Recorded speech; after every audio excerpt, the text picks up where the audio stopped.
Welcome back to the real Second World War, the age of Napoleon, the Napoleonic Wars. The reason I say that is they sort of, was every single country in the world in World War One? Absolutely not. Most of Latin America wasn't. In World War Two, let's see, Chile does come into the war at some point, but very late, but doesn't do much of sending anybody anywhere. Brazil does come into the war also fairly late, but enough to send in, don't think a division, but more like a brigade or some battalions or something into Italy, and they actually did fairly well, fairly good fighters. I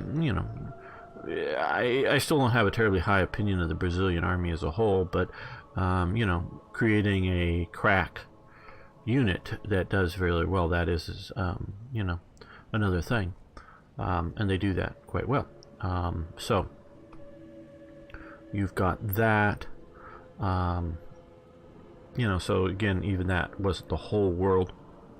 It was definitely a worldwide war, and that's where we get the First World War. Really was what we call the 7 Years' War. Because in America, I was taught about this a little bit in school, and I figure it's even taught about less. It was the French and Indian War, and has slightly different start and end dates. It wasn't the French versus the Indians; it was the war against the French and the Indians. But it definitely had a significant element going on in North America, but also sort of the Caribbean and down in some parts of South America it was going on. Very much also over in India. That's the 7 Years' War is going on over there as well. So that's getting it into Asia and some of the other islands on the way to the trade with China, and that's really sort of the First World War. It's getting out there. The American Revolution.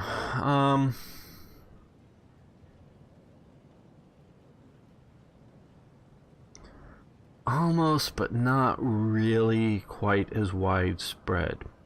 Because again, Americans aren't taught history very well. The French really get sort of clobbered in the 7 Years' War, lose their northern colony of Quebec and that kind of region, still maintain the Louisiana area colony, and so don't do so well.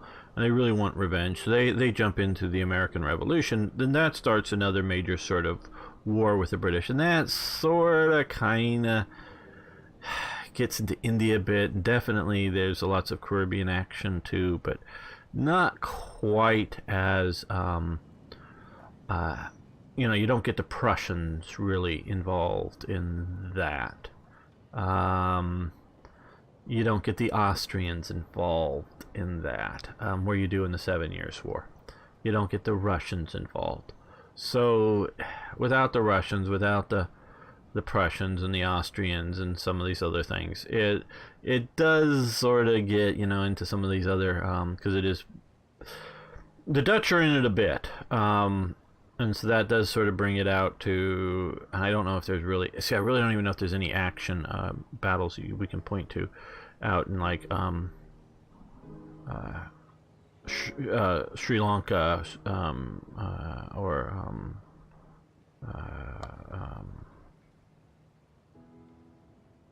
boy, I'm blanking, Ceylon, however you want to say the island name, or what becomes Indonesia. That's really, I don't even know if there's any of that going on, but the Dutch are a little bit involved in the war, but it's mainly between Britain on one side and France and Spain, both Bourbon powers, two different Bourbon kings, but both Bourbon powers, fighting against the British. And so that does get into, there's a teeny bit of a raid on somewhere in the northern part of South America. Just barely, but not really. It doesn't really quite at least in my mind, and I think in most historians' mind, a global war. But you jump to the Napoleonic Wars, French Revolution. You have major actions in Egypt. You have, with the Tipu Sultan and whatnot, basically sort of French allies in India fighting the British there. You have other sorts of fighting in the Far East a bit. You obviously have, because if you throw, you got to, so yeah, Napoleonic Wars, sort of throwing that in, you can sort of throw in the War of 1812, with America, so you get America in it, and so you have that, and so you have, burning of Washington D.C., the Battle of New Orleans, other continental battles trying to fight up with the Canadians, and the Americans thought they were just going to roll over Canada. That was just going to be, they were really pissed off about British actions of taking Americans off their ships, American flag ships, that weren't going anywhere near a French or any sort of blockaded. Sometimes they were, but that's not what they were complaining about. They weren't complaining about like a ship trying to sneak into a French port that gets, stopped by the English. And they were just talking about ships going from, maybe Britain to England, America to Britain, or some other place, getting stopped. And the British, because they had such strong or desperate need for more sailors, coming in and just taking everybody that they wanted to. And some people, shall we say, had been born in Britain, so they had British accents. Now, some of these people were, people that were in the American colonies when they become independent, so they were Americans. Others are British that had come over, and they got, and which was much more important back then, was citizenship papers from states. There was almost no real, I say almost, not no and none, but almost no real idea of at that time getting American citizenship documents. That just was not really that much of a thing. But a Georgia citizenship document absolutely was a thing. A Massachusetts citizenship document was very much a thing. It was state by state citizenship. Jump to a modern thing. I really think, and this, we sort of vaguely kind of have it, but I really think that should be a thing again in America. It largely goes away after the Civil War, but the reason I really think it should be a thing again in America is we are such a big country, and we're a diverse country. And I live in California, if you don't know. And I'm a California native. Both of my parents are California natives, born here. And at least a few of my grandparents were actually born in California. And for my age now, it's a fairly rare thing in California. So, being a third generation California for my age, because, I'm old as it is, so, old enough to have grandchildren if I had children, which I don't have children, but and they would be very young, so they would, if all that came down, that would be a sixth generation, so a fairly long time in California. And there's, in my opinion, privileges to being not just a resident, as we sort of now do, but a state citizen. And normally it's like to get, if you're live in a state and you want to go to school in a different state, you have out-of-state tuition, and that is a lot more expensive, for a a state-sponsored university, which most, basically all public schools are state-sponsored. For universities, so to get into a school out of state, you have to pay a lot more, often 3 or 4 times as much as the locals. Now, and again here, I'm going to bitch and moan about things. Of course, if you are an illegal alien and just show up and get, and this is for college or university or whatever, and just show up, you get in-state citizenship. Or in-state residency, even if you don't meet the sort of minimum 5 years of prior residency. So, see, if I were to move to, say, New Jersey and then want to go to university there, I've got to live there for 5 years, at least is the normal thing. Maybe it's 3 years in some states, but it's generally like 3 to 5 years. You've got to live there for 5 years before you can get in-state tuition levels. But you don't have to live there but a single day. Presumably, if you're an illegal alien and you have the grades to get into universities, you've grown up in America. And so most of these kids are, the dreamers, and you've grown up in America. But because they're the dreamers, they get to go anywhere they want, or even if you're not a dreamer, you get to go anywhere you want for in-state tuition. So you get to pick any of the states and get in-state tuition.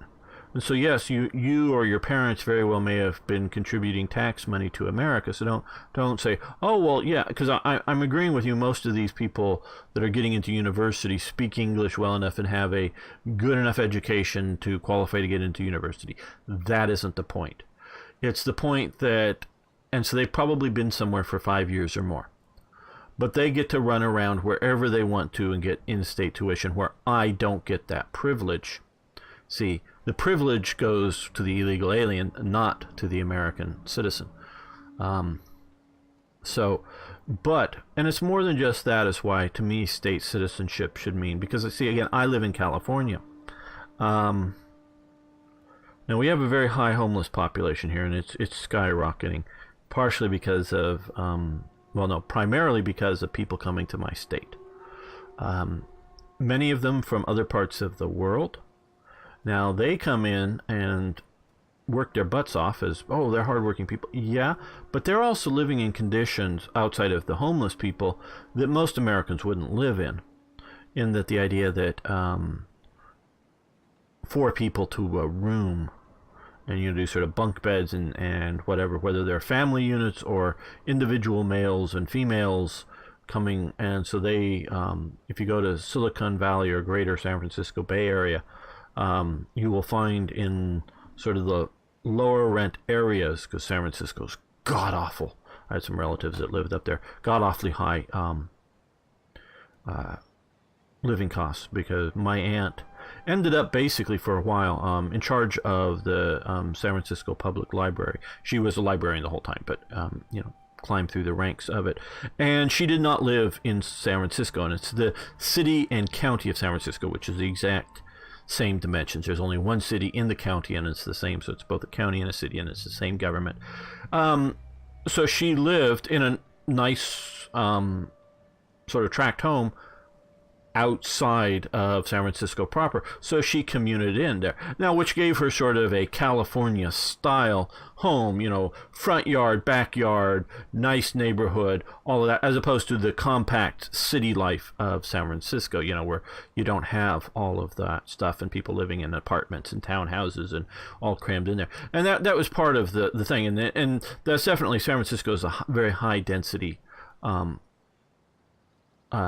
living situation, and you got to be ultra rich, and I do mean like ultra rich, like Dianne Feinstein, the senator, rich, Nancy Pelosi, rich, to have a nice sort of standalone house with green grass front and backyards and all that stuff. And there are those kind of houses in San Francisco, but you've got to be the ultra rich to live in that kind of lifestyle. The idea of private jet kind of rich to live there. And that goes back to the old gold rush days, and that's where the ultra rich often were people selling stuff to the gold rush, people mining the gold. But you have to be that sort of, you don't necessarily have to have old money, but you have to have that sort of big kind of money to live in those neighborhoods inside of the city of San Francisco. But so you get these sort of other bedroom communities, as they're often called, that they sort of live in, and then they take trains, and they have actually, for California, has a sort of very good rapid transit system on trains for the Bay Area up there, and take that to get into town to work every day. So all the illegal aliens live in these other communities, and somebody will have the house and rent it out, and then they will often sub-rent it out to all of these other people. So you have all these people crammed into this house. You'll have 20 plus people living in a 2 or 3 bedroom home, and so just all sort of crammed in there, and they live and work in that kind of environment to then to be the nanny, to be the gardeners, to be the servant class for the Silicon Valley rich. And that's the way the Democrats like it. They like the servant class. And that is very much what we're having here in California. But long before you even have that, and you get into the other parts of California, property prices are extremely high, because lots and lots of people come to my state to live. And of course, I was taught, and I agree, that it's the Rose Parade that has caused all this stuff, because they see that in sort of the dead of winter, and they see all the people out in most years in relatively warm environments watching the Rose Parade, which I don't know if currently, but used to be one of the major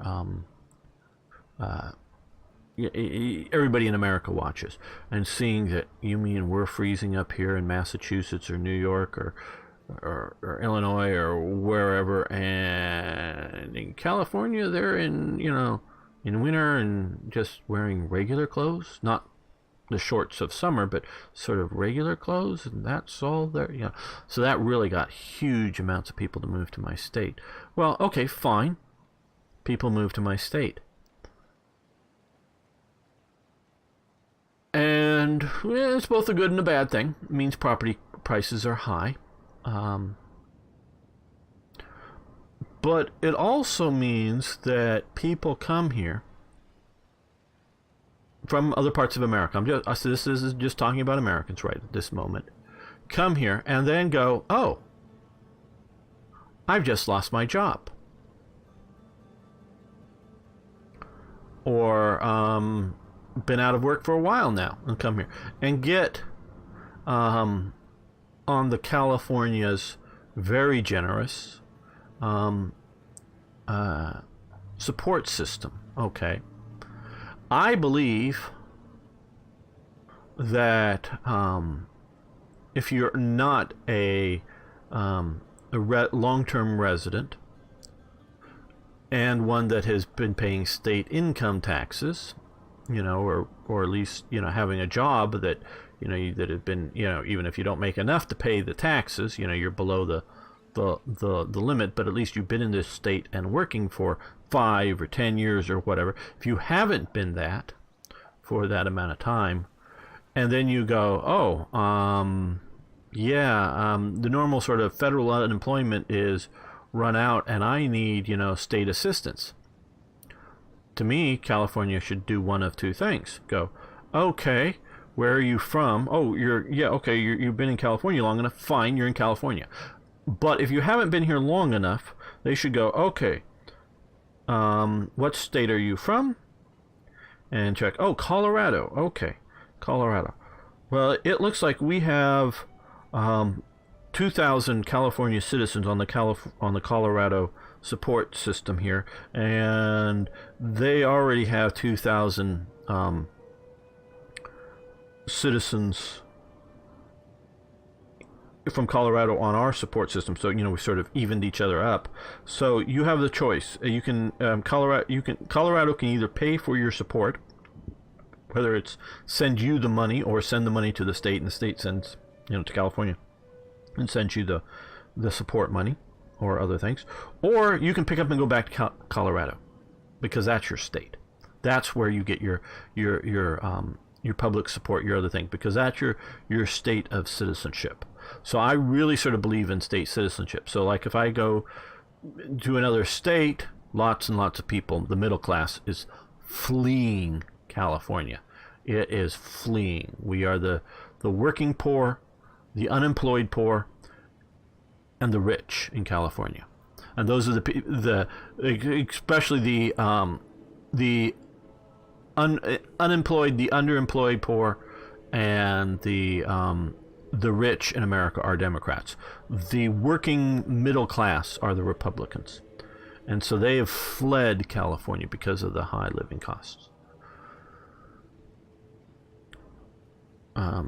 I could be easily owning a 2-bedroom home in half the states of America, in a relatively good neighborhood, for what I'm renting an apartment for in California. In a good neighborhood in California. I live in a good neighborhood. And it's very much neighborhood to neighborhood, because in my city, there's very bad areas and there's very good areas. But my neighborhood's a good area. But for what I pay, I could easily be owning a home in another state. Easily. So yeah, so there's costs involved with all of that. And so I'm very much, think it should be up to other, to your state of residency, your state of citizenship. And also you may have heard, I know I'm talking more than I normally do for this episode, may have heard recently, Georgia, they got rid of X number of voters from the rolls. It's voter suppression, voter suppression, voter suppression, voter suppression. Now, one of the reasons they're shouting about it is the guy who's in charge of the voter rolls happens to be the Republican nominee, so he got rid of all these people from the voter rolls. And everybody is sure, everybody on both sides of the issue, that some people are wrongly removed from the voter rolls. But mostly what this is looking at people, you're registered to vote here and vote here in this state. Okay, we're getting rid of the older registration. So like if you've moved and you've registered in a new location. So same name, 2 locations. We're getting rid of that. We've checked lists of voters in other states. You're only allowed to be. Residency is an issue, but you can only be registered to vote in one state in the United States. My dad technically has homes in 2 states, and so.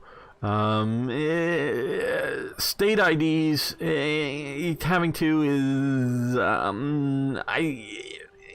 you sort of qualify for both, but under sort of, depending on what, whether you can really have 2. But he can only, and he only votes in one, you can only vote in one election. You can only vote in one of the 2 states that he has a home and has residency in.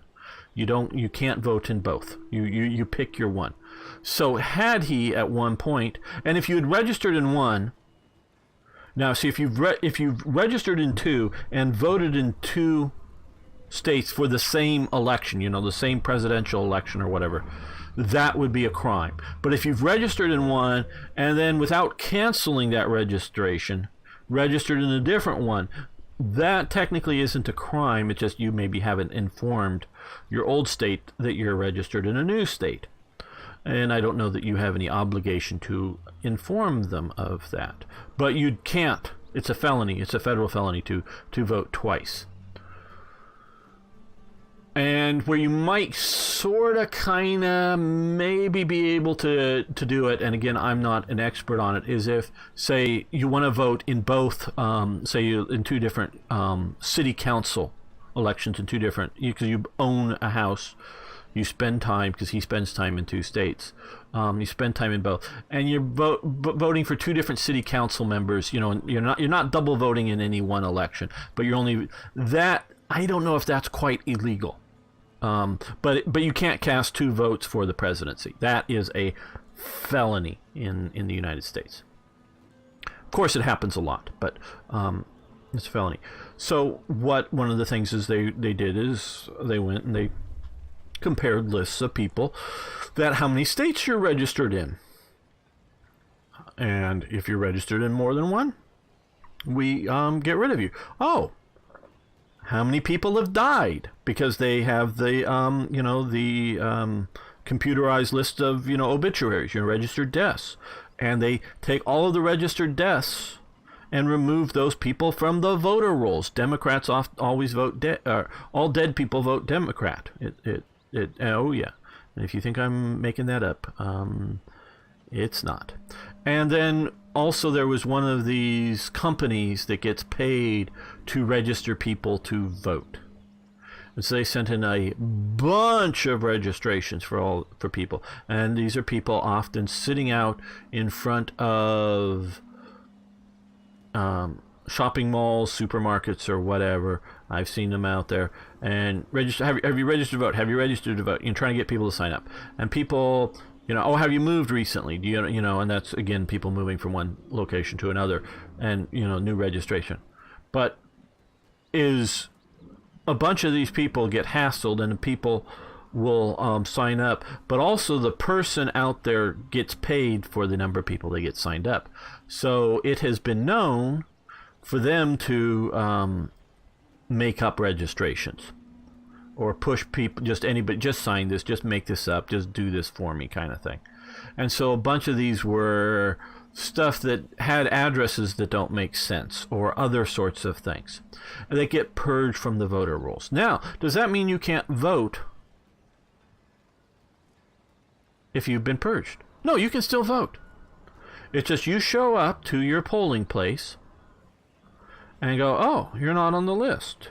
Now, they did supposedly, I think, send out mailings, but I'm not sure on that one. But you show up at your polling place and you don't know that you've been purged. Oh, sir, madam, fine. We'll give you a provisional ballot. So you fill that out provisionally, and you put your name, your address, your whole thing there, and you fill out who you want, and you turn it in. It's a provisional ballot. And then they'll collect all of these things, all these provisional ballots. And then if the margin of error between victory and loss, let's say they, between us, hey, there's 1,000 votes between winner and loser. We're not sure, there. Well, how many provisional ballots we got in? Oh, we've got in 2,000. Well, let's go through and check those 2,000 ballots to see who will win, on this close race. And then they'll go through them. But if they go, oh, the margin of, victory or loss is 10,000 people. Well, how many provisional ballots do we have? 2,000. Oh, well, it doesn't matter because even if they all voted for one candidate, it wouldn't change the outcome of the election. So they don't worry about going through and counting them and verifying, that it's the person is legitimately able to vote in there. So they will hand out provisional ballots to anyone who asks for them.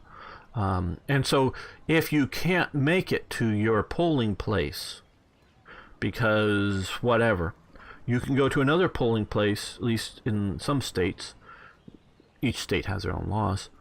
You can go get a provisional ballot. And so if the margin of error for victory or loss for any one of the elections on the thing is enough that the provisional ballots would make a difference, they will check them. So this is not voter suppression, because you still can show up and vote. It's just, now if one side's overwhelmingly winning, yeah, well, it didn't matter what your vote would have been won, because even if you were voting for the winner, it's already decided.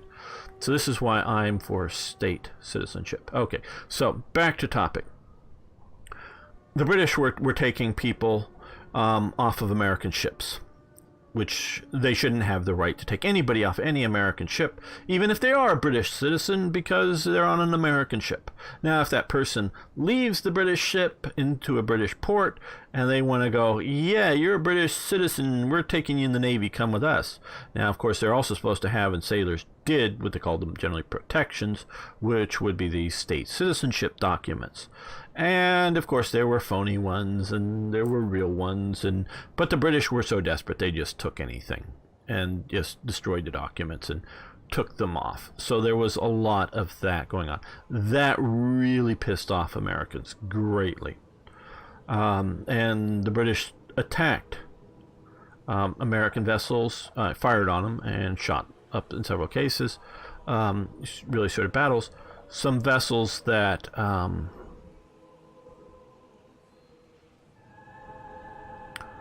refused to comply with British orders. So there was already some fighting going on. That really pissed off a bunch of Americans. But also, quite honestly,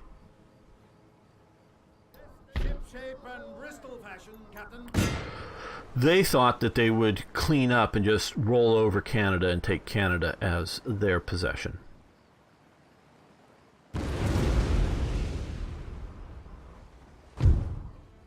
We're going to let the computer handle this because I normally get better results with that. Because that way I normally don't capture anything.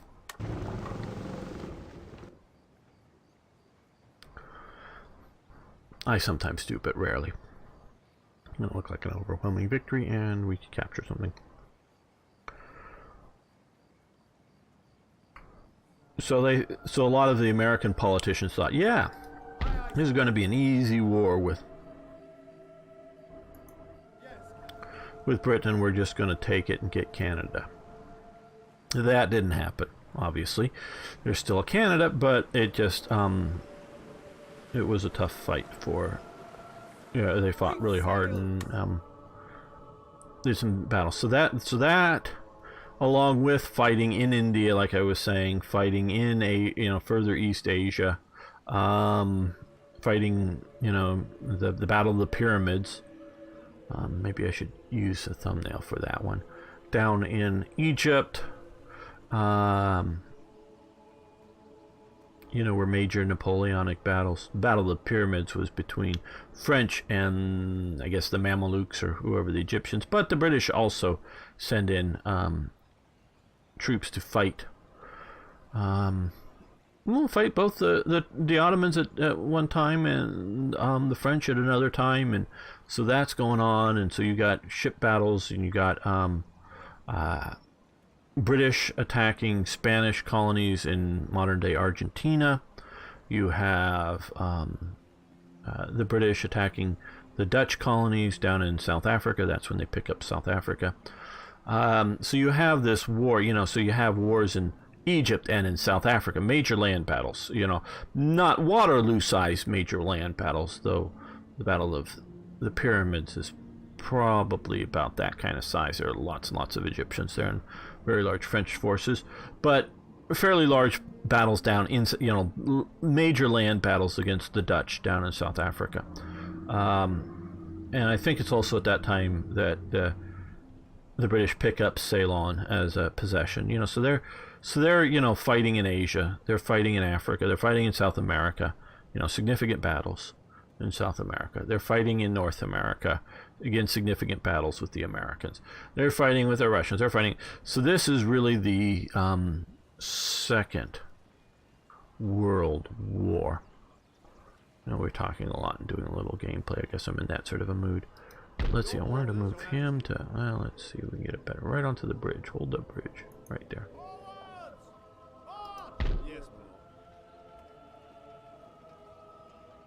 You guys come and hold this bridge. Don't want to quite get them to attack because we're in bad shape, but I want to be on a defensive position of the bridge.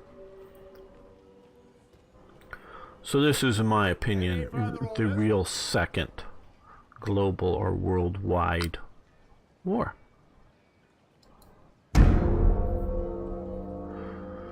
Okay, no.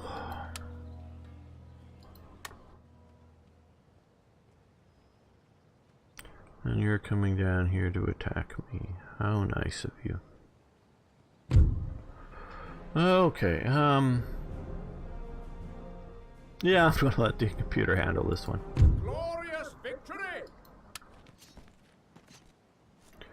Yeah. Nice sort of little death dance there.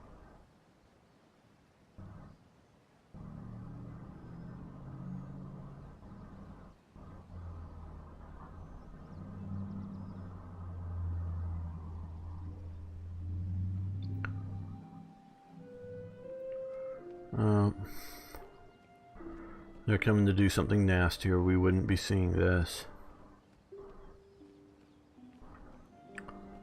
I do like ancient Rome aggressors' speed of watching the enemy movements. They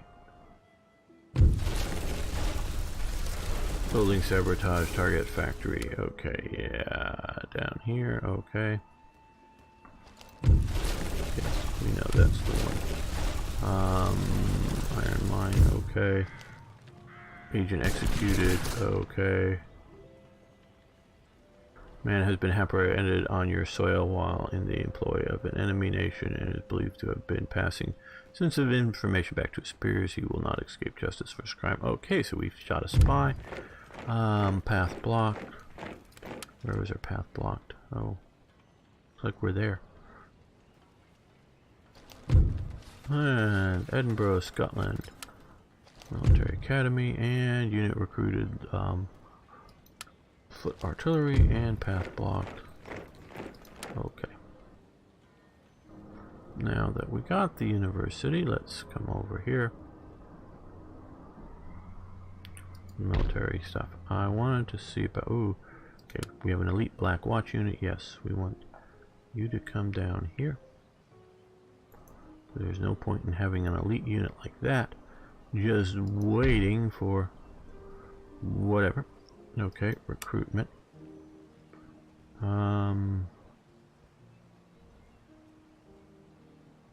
Okay, fine. And here, let's see if we have some other types of units that we want to get. They're coming to unblock our port here. Okay, you guys. Oh no, that's them. Okay, I just thought it was a different unit. Gonna come down and join these guys here. And yeah, like we have a few more coming, but army. Let's pick up the Night Hussars.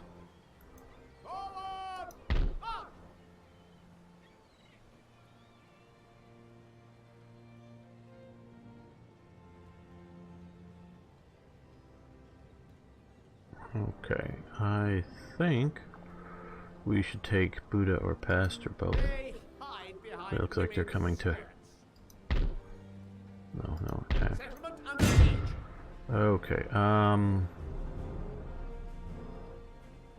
since, well, continue the siege. Siege works underway. These guys here, yes, my lord. They're not in that good a shape. They're too far away. Okay. Siege works underway. We're gonna let the computer handle this, I think, and we're gonna. We are triumphant. Good. Peacefully occupy. Now, I want to. Well, let's repair this. Okay. But I want to get the army here, and I want to march you out because I don't want you sitting inside of a city to be besieged. And put a block and attack approach from them, and look big and strong and like don't mess with us.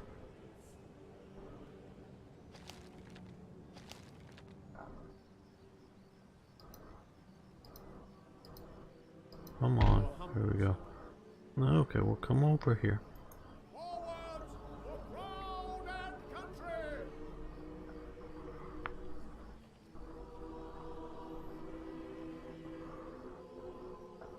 Okay, so they've marched all around us, these guys here, to get to there, to go after, probably here, but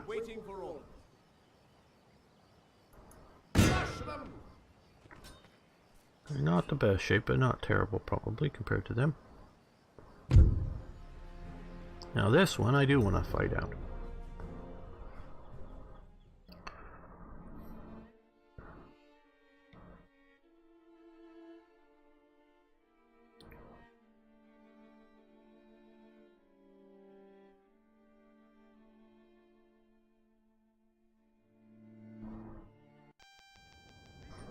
Okay. Well, we don't know what their forces will be like.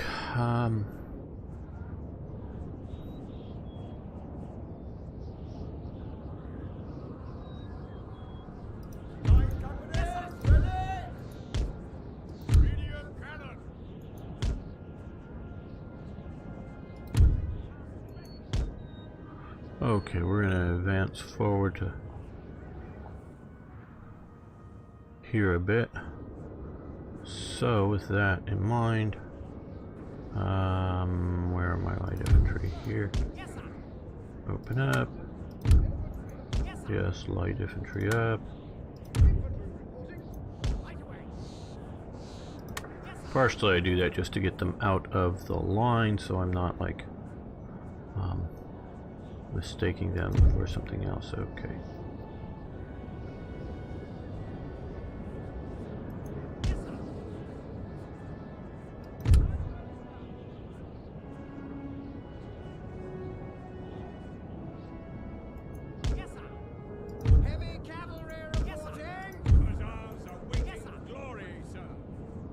We're going to try not to use our horses until the sort of end of battle pursuit.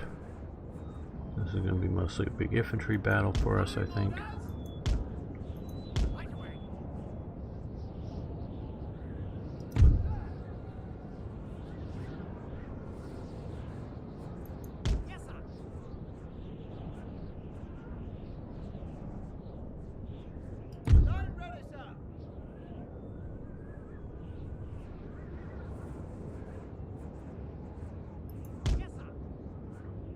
Okay, refusing there. Okay, general staff, we're moving you to there. Infantry reporting.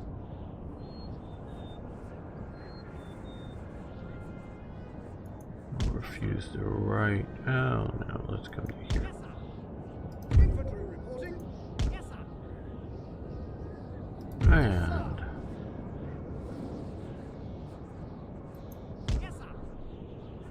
there. Yes, sir. There. Orders.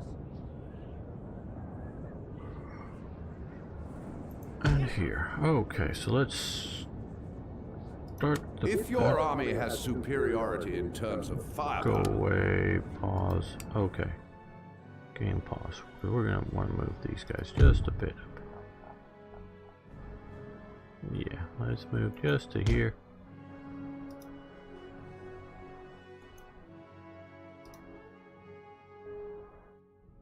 Move a bit out in front of them.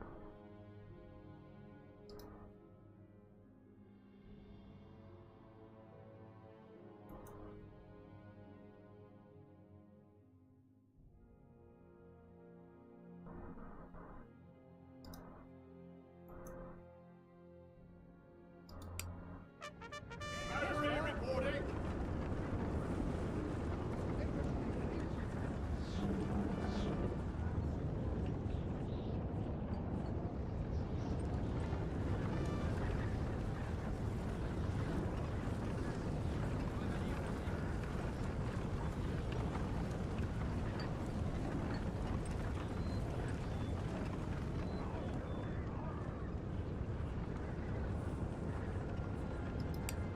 Okay. Now, so you guys, I want you to come out too. Well, okay, we'll let that go a little bit further. Get out of our way, because that's about where we want.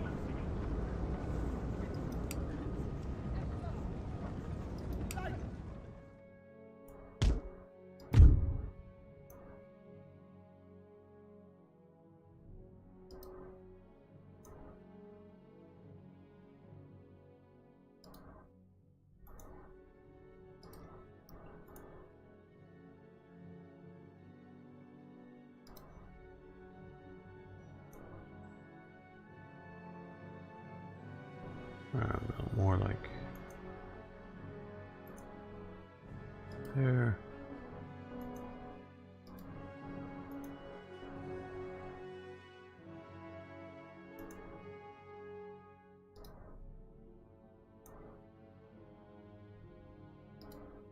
Yeah, these are pushed a little too far over here. Well, see if we can move up. Push onto their flank. And just sort of be ready to counterattack for their horse. Okay, yeah, you guys come to there, you guys come to here. Oh, and you guys get to move forward to here. Okay, pause. Yeah, you guys come a little bit further forward.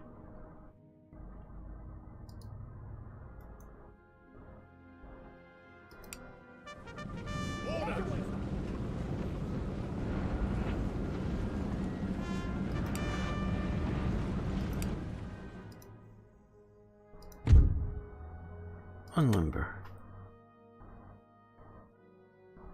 Oh, I keep hitting spacebar to pause and unpause the game. I know, it's not the way you're supposed to do it, but there's so many other games. So used to that.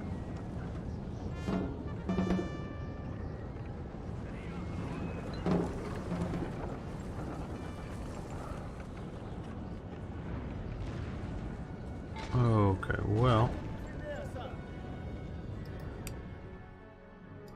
Let's move out on this flank.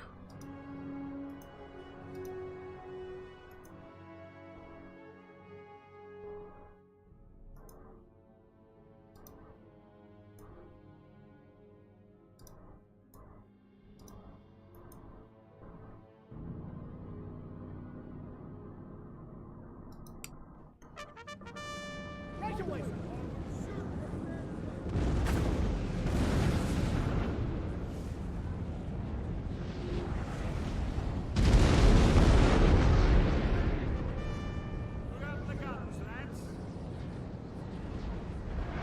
You guys shoot over more over here. Battery reporting. Oh, heavens, that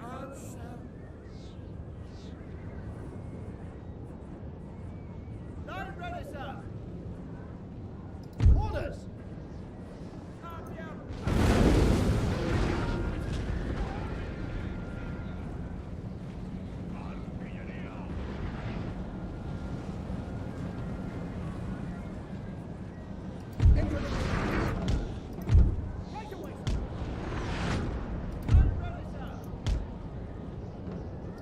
Hussars awaiting glory, sir.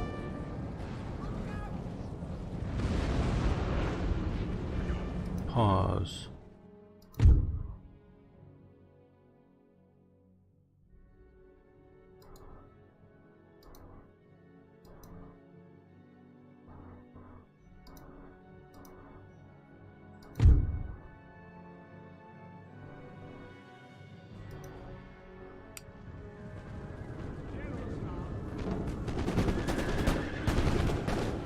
Wow, that was a good volley.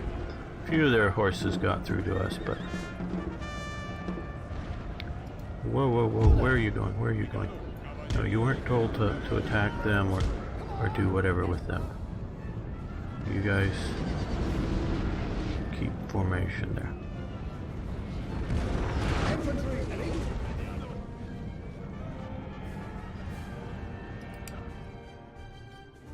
Looks like they're making a bit of a noise over here.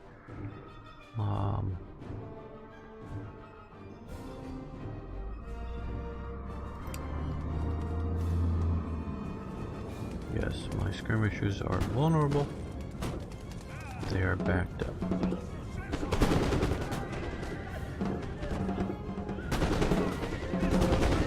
And pause.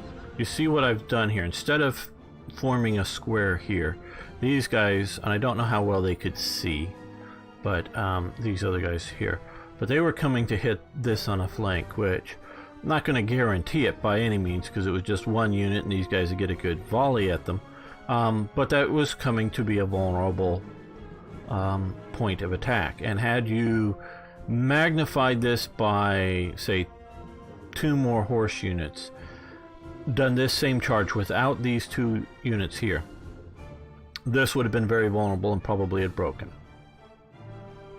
But because I refused the right here, refused the right flank, refused the right as it's sort of called, and that would obviously be refusing the left. And so that they came on to what would have been a vulnerable corner, but because this is here, it isn't. It's sort of explaining Napoleonic line tactics. And so yeah, they do sort of impact. And you can see where they impact. I mean, they don't crush the units here because too few of them impacted, but otherwise what happened is sort of historically correct in that they are impacting and hitting hard and doing real damage.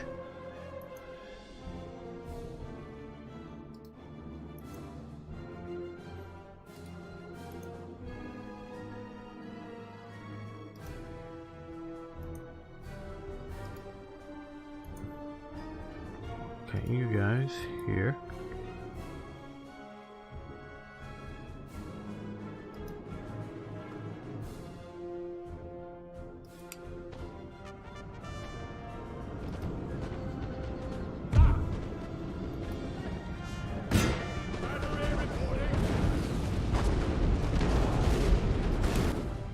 Okay, these guys are taking it a bit hard.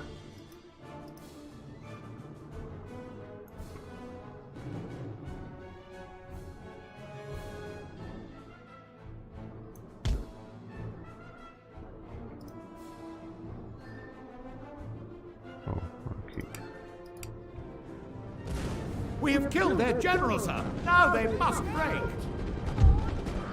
Well, this is a bit early for a must break, but yeah, I'm thinking it is doing some morale damage to them as well.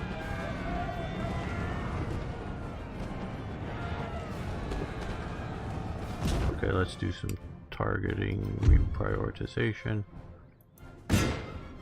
Partially, so I'm not shooting at my own troops too much. Partially, hit good.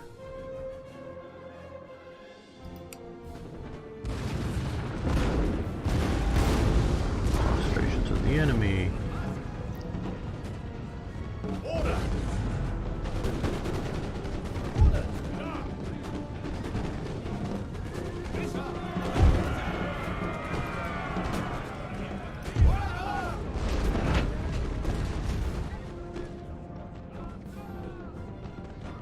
Okay.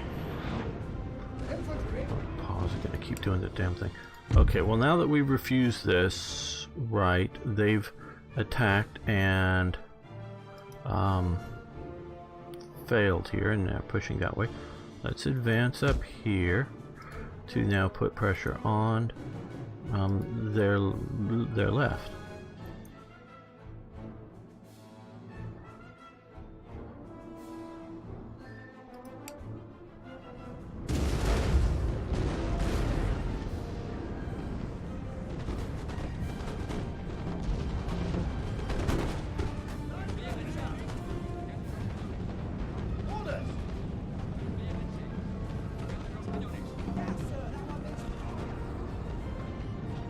Okay, you guys start shooting at them.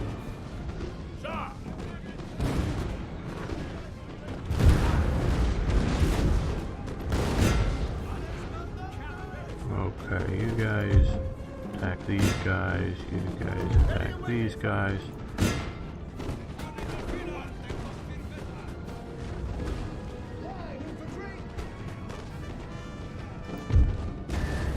Oh, you're turned around because of the horses or something. Get up there, they're mauling one of the battalions too heavily.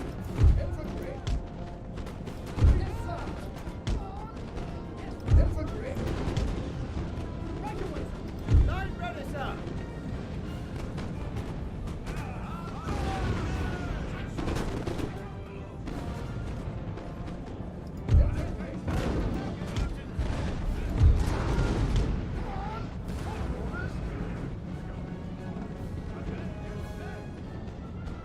Line infantry.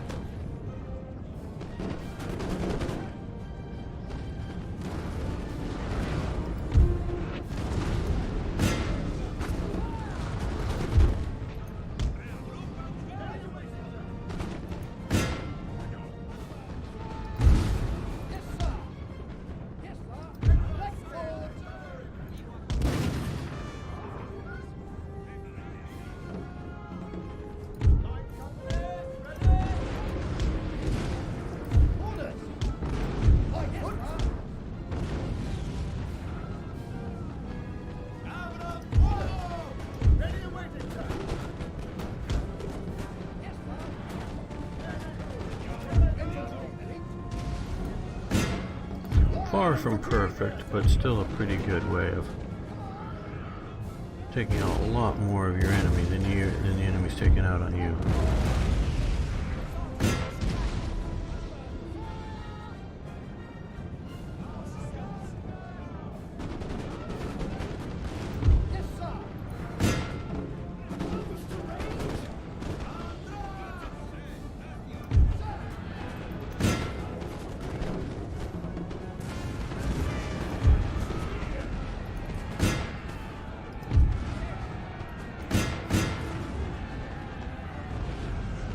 They're trying to bring in their cavalry, just like I'm doing, to sort of save something here and get rid of this muddled unit.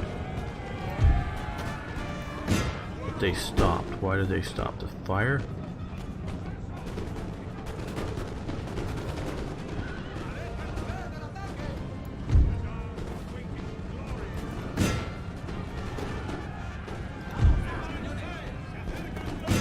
Change your direction of attack.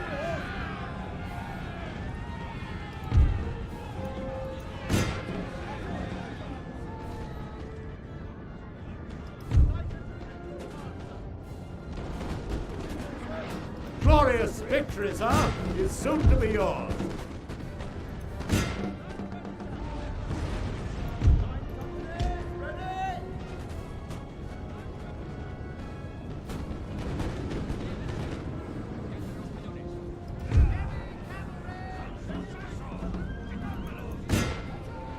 Actually, you go here. You guys can go here.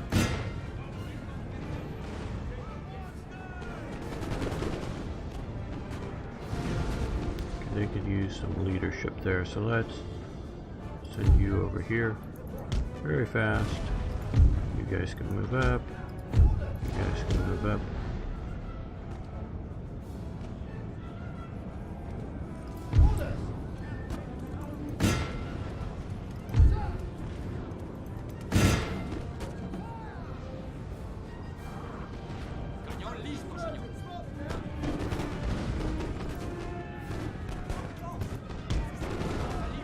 Oh, no. You guys meant these guys to come this way.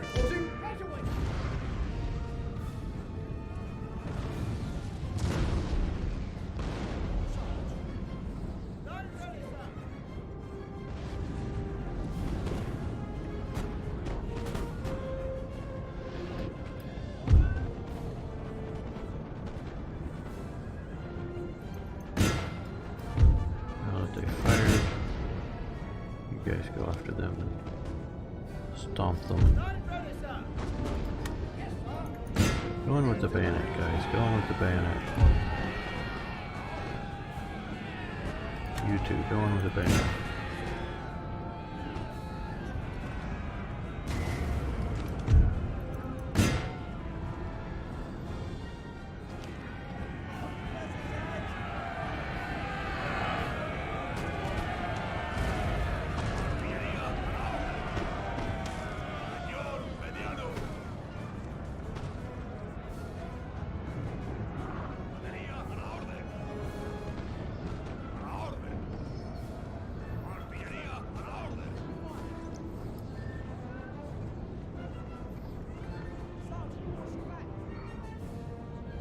Well, in the dry plains of Spain, we'll stop shooting. Yeah, and battle that does it. Heroic victory. Achievement unlocked. Hero Skull badge for this game. Okay, cool.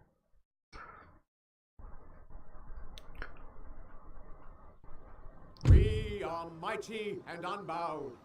Right, okay, so their remnants go up into the hills to hide out. Okay. Well, we're going to end the episode here. Hope you enjoyed it. Please post. Please subscribe to the channel. You can also like it, the video, of course. And like I say, please post. Love to hear from you. See you next time for more adventure. Well, no, this is more historical gaming.